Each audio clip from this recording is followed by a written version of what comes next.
Coming up on today's show.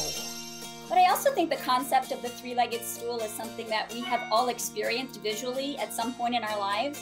And we have maybe even sat on a stool where one of the legs failed or seen one fall over. So that concept resonates with us. It's easy to grasp onto and remember. What is it about the three thing anyway?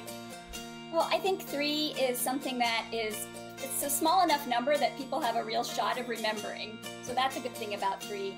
The three legs of the productivity stool. Today on Keeping You Organized.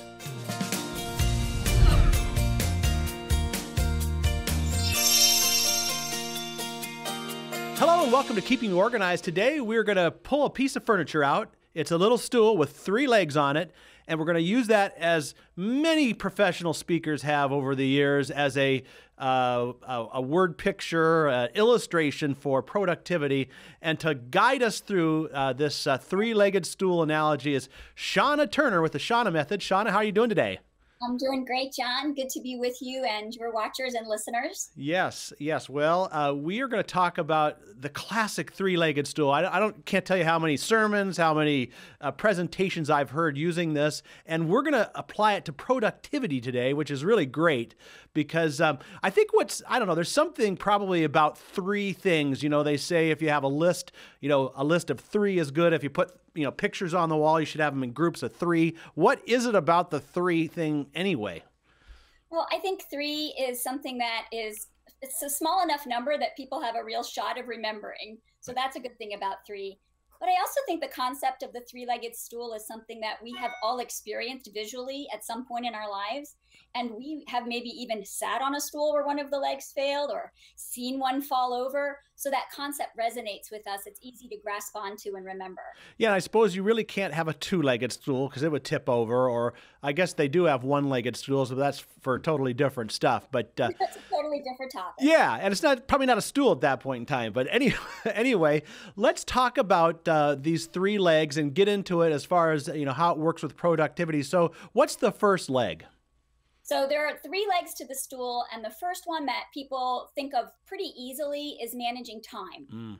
The first one is time. So when we talk about your time, what we're trying to understand is how you track the things that you need to show up for. So most people jump in their mind to a calendar, which is the right image to hold on to, whether it is a wall calendar where it's a month at a glance, or whether it is a sophisticated online Outlook or some Google Calendar or something like that. It's a place where you track down the things you need to show up for, such as your appointments or your meetings or picking a child up in the carpool line, places where you need to be at a specific time. Yes. So now, you always need to be aware of that. Now, one thing that seems to be an issue occasionally is you're in the middle of doing something and you're not doing what you're supposed to be doing, even though something else is on your calendar. Are we going to get into that a little bit? We are. We're going to get into that when we get into the second leg of the stool. But before you talk about the things you're doing, you really need to understand, where do I need to be when? What are my non-negotiables that are sort of set in stone? And also, good to be aware of, what are the travel times I've got to take into account for those non-negotiables? If my appointment is 2 to 3, but it's a half-hour drive, I need to really be thinking that my appointment is 1:30 to 3:30. Right. Well, let's get into some calendar creation tips, because I think everybody has a calendar of some sort, whether it be on their phone or, the good old-fashioned paper one on the wall or whatever. What are some good rules that go along with having a calendar and using it properly? Right. So people ask me this all the time. What's the right calendar that I should be using? Should I be using a paper calendar, or should I be using a computer or a digital calendar? And really, that's not the distinction that's important. We are all different and we all resonate with different materials. Some people just really want that paper in their hands. Maybe it's a generational thing. I'm comfortable having the paper and the pen. Other people maybe really value some of the digital benefits, such as if I have lots of people on a team who are all following the same calendar, or lots of people in my family, and I want all the family members to be able to know who's where at any given time, That's one of the beauties of having the electronic calendar, because maybe my daughter can log in from school and my husband can log in from his office and see what everybody else is doing. So that it's not really the medium that matters. And to help somebody decide, I talk about how many users do you have of the calendar? Is it just you, or do you need other people to have access? Where do you use your calendar? So some people are mostly in their homes and they don't need a calendar outside of their home very often. Then, for that situation, paper's terrific, And then I also try to talk to people about what is their sort of comfort level with different technologies. If someone really doesn't have a comfort level with an iPad or a computer, then they probably will do better with the paper calendar. Right. What really matters when you're picking the calendar is that you pick one that is two things. One, that you trust, and two, that you faithfully use. Yes.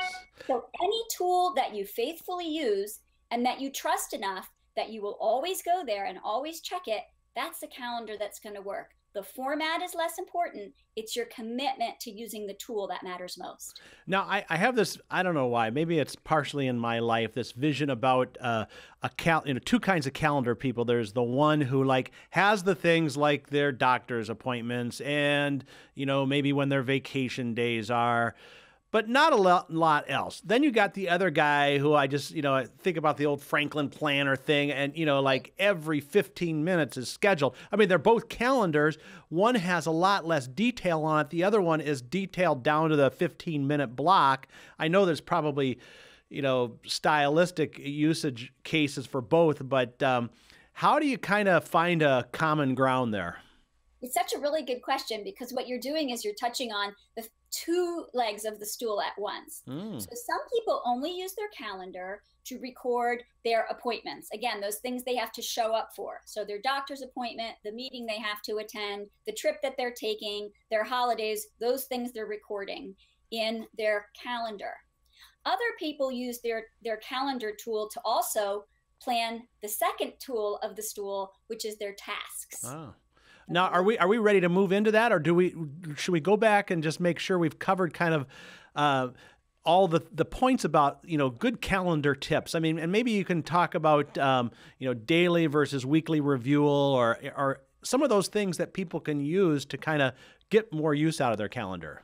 So again, your commitment to the tool is what's going to make it successful to you. So obviously, when you get maybe you're entering a new block of time, such as a new season or a new year or a new school year or whatever, you want to make sure that you go ahead and go into your calendar, paper or digital, and put in your non-negotiables. So go ahead and record in your practices, record in your meetings, record in your holidays.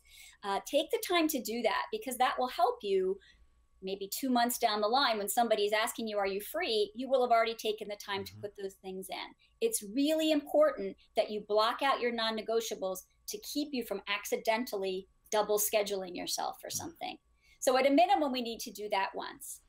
Also, at a minimum, I suggest that people review typically perhaps a Sunday night or a Monday morning, their whole week ahead. Let me just be aware of all the big things that are coming up, the meetings that I have, in general overview, week to 10 days, just to have in mind what's coming down the pike for you. That's a very helpful tool to have part of your routine. So do that at the same time. Sunday night, Friday afternoon, Monday morning, something like that, so you can look at what's coming ahead. And then I think it's always a good idea to be pretty detail specific and review the next 24 hours at the end of your day. Whenever your day ends, it's good to look ahead and remember, okay, right, tomorrow I have to start early, or I have a little time in the morning, and then I've got these 2 appointments, and then I have to pick up here. That's really helpful before you close your day to be aware of what is coming tomorrow. Because sometimes we wake up to something unexpected, like the plumbing's leaking or the heat is off or the baby's sick, and we don't have time to go through and remember in the morning. So before you end your day, just have in mind what's tomorrow. So should you wake up to something unexpected, it's right fresh in your mind and you say, okay, I got to fix this, but let me quickly call and reschedule that because I know I've got that to do. Right. Now, some people are so busy and got so much going on, and it might not be in their calendar. What's a good hack to get into somebody's calendar and say, you know what, find an extra hour to do this? Say, you want to work out or whatever. How do you coach people into finding time in an already crammed calendar? Right. Everybody has the already crammed calendar, it seems like, doesn't it? Yep. I think that the key is really moving into our second topic, which is our tasks. Okay. So if exercise is something that you want, you need to schedule it. If you're not getting around to it, and that could be any topic, something that you sort of vaguely want to do, but you aren't getting to, those things need to be scheduled. Okay. And you almost have to treat them like an appointment you're making with yourself. Okay, now hold that thought, because in our schedule right now, it says we got to take a quick break. And when we come back, we still have 2 legs of the stool, the one we just introduced there, which is tasks, and a third one. So we're with Shauna Turner from the Shauna Method talking about the 3-legged stool of productivity, and we'll be right back. Would your family be able to easily access your important documents for a major life event? Having your key life documents organized helps ensure that your wishes and assets are managed, retained, and distributed as needed while being less stressful for you and your loved ones. The Life Documents Organizer Kit helps you to organize and store key life documents like wills and trusts, healthcare directives, investment and retirement plans, marital documents, key personal contacts, and more. Life events that might trigger a need for these documents include a health condition where someone may need to take over certain responsibilities, or decisions regarding care or communicating your wishes regarding your assets. And access to these important documents is key. The SMED Life Documents Organizer Kit is divided into 6 color-coded sections. Each section contains individual folders that pertain to that section. The SMED Wheel of Organization provides an easy reference and guide to recommend what documents should be stored within each section.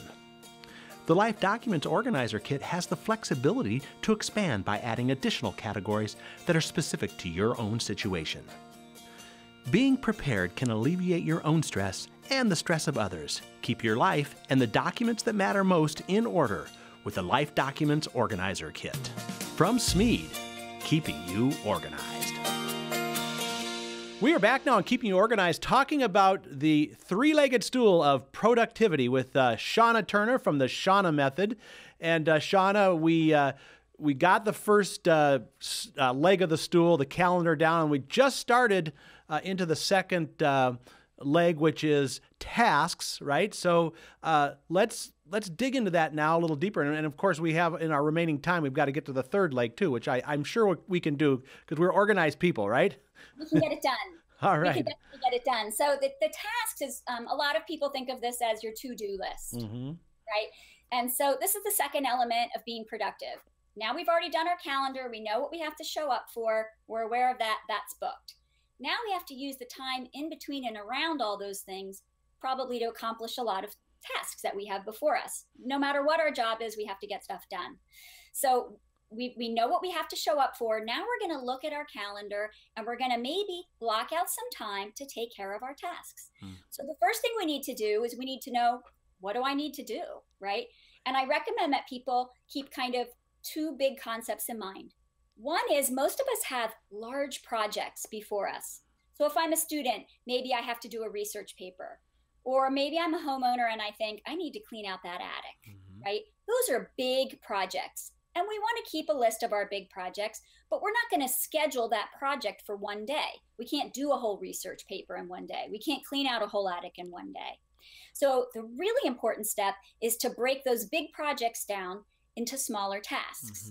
And then the third thing that people pretty much forget to do is you need to assign those tasks to a specific day, and sometimes even a specific part of your day to be working on them.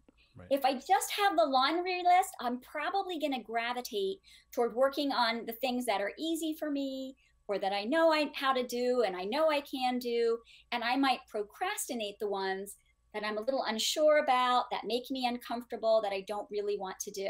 Right. But the way to hold ourselves accountable is to schedule into our day, I'm going to work on these 5 very specific tasks. Yeah. Now that brings up a point here, because a to-do list or a task list, I know some people that use their email inbox as their to-do list, or some people actually keep it in their calendar kind of in the margin or whatever. Any suggestions on the ultimate to-do list or task list?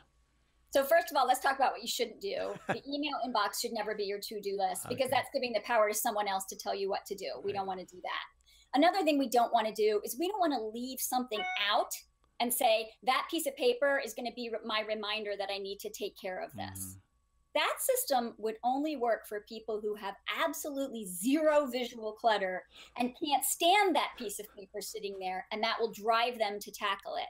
But that's a small percentage of people. Right. For most of us, if you put a piece of paper down as your reminder, somebody else, or maybe even you, will come in and cover that up with something else, and that's out of sight, out of mind. So we don't want to do that.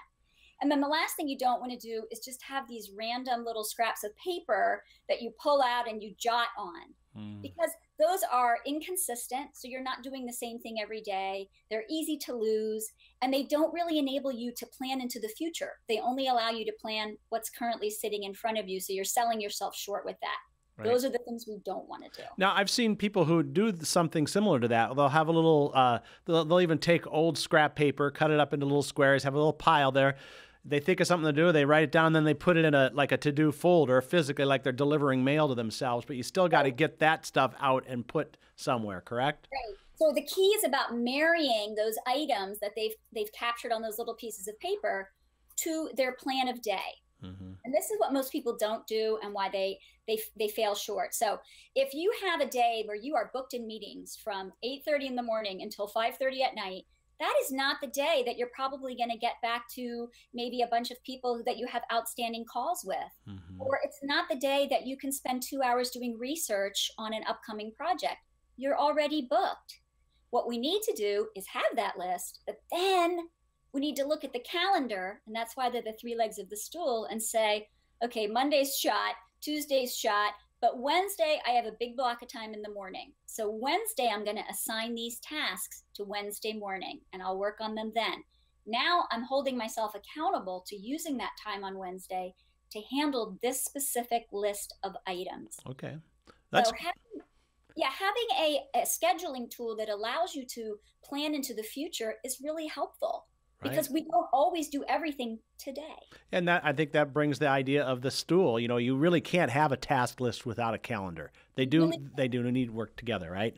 Definitely. Okay. Are we ready to move on to the third leg, or do we still have any more tips on the task list?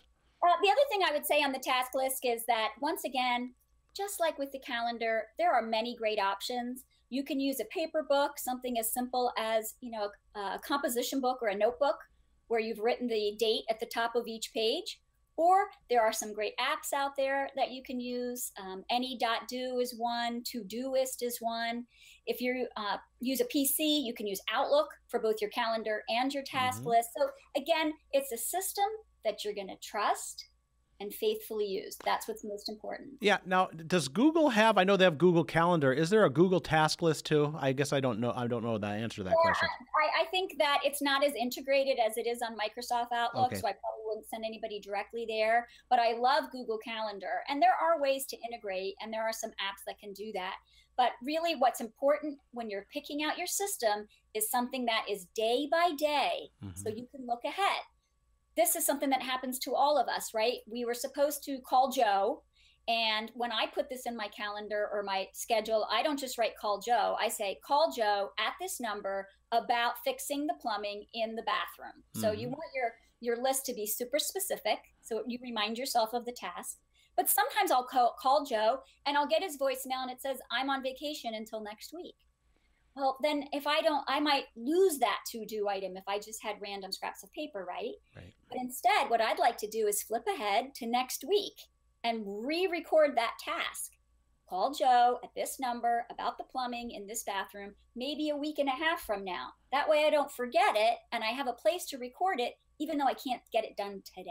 Right. Well, those are great tips there. Okay, we got to get to the third leg here before the end of the podcast. So what's left? This is the easy one, and this is just having access to the things you need to get your list done. Okay. And this will greatly vary depending on who you are. If you are a carpenter, it's about having your tools, and if you're a school teacher, it's about having your lessons, and if you're a student, it's about having your books. So, but this is the stuff you need, and sometimes people are pretty good with keeping their calendar and making their list, but their supplies are really disorganized. So they sit down to do the research paper or to make the calls, but they can't wait. Where was the directory that had the numbers? And, where did I have that paper I wanted to look at? So it's super important that the things we need to take care of our responsibilities are all in a specific location, and we can put our hands on them when we get to that window of time to tackle the tasks we've identified for ourselves to do. Yes. Now, what would be some of the typical things that people might have and use? So paperwork is very common. That's why having well-labeled files is super important. A lot of times people will stack paper up that they need to work on, but then when it comes time to make the call, they're looking at a stack of paper, and that takes time to rifle through. So I would rather you put them in hanging folders that are labeled, and on the day you have to make the call about, the meeting next week, boom, you can put your fingers on that file. Right. So everybody needs to have whatever they use in a specific, and doesn't hurt to be a labeled location, so that when you have that window, you say, oh, yep, here's my supply. I don't want to leave that supply out as my reminder, but I want to be able to find it right in the instant I need it to do my job. That's great. Well, let's wrap this all up together with the three legs together, how they interact, and to reinforce the visual one more time of the stool. So recap. Yeah, so my recap is this. If you are struggling with productivity and you find yourself rushing, or you find yourself not getting your work done, I really normally challenge my clients to sit back and say, let's look at each leg. Are you managing your time well and tracking it well with a reliable calendar that you're checking? Maybe that's your problem. Or maybe two, you just don't have a good list, right? And you're losing track of what it is you need to do. Or maybe three, you're pretty good with your time and you've got your list, but you can never find your supplies. So you're wasting the time that you've set aside running around trying to get your things together. Typically, if someone is struggling, one of the three legs is suffering. And if we can fix that one, everything snaps into place and people find their productivity just zooms. Nice. Well, Shauna, we're just about out of time. How about telling people how they can get a hold of you and what kind of clients you work with? And do you work just locally, or do you work virtually as well? I work virtually as well. Love to do that. People can find me at my website, which is www.theshaunamethod.com. They can email me at shauna@theshaunamethod.com. And I'm also all over social media because I love to just sort of toss out free tips and have conversation with people all about organizing your time, space, and belongings. Awesome. Well, this has been a phenomenal podcast. I've really enjoyed it. And we're going to have good show notes on this as well. And I'm sure we'll be back. We'll have to get it in our calendars, make it a task, and make sure that when we get together, everything's working. So, Shauna, thanks again. Great to be with you, John. There you have it, folks. Now you know all three legs of the stool. It's all ready to sit down on and get to work. So get to work now, and we'll catch you next time on Keeping You Organized.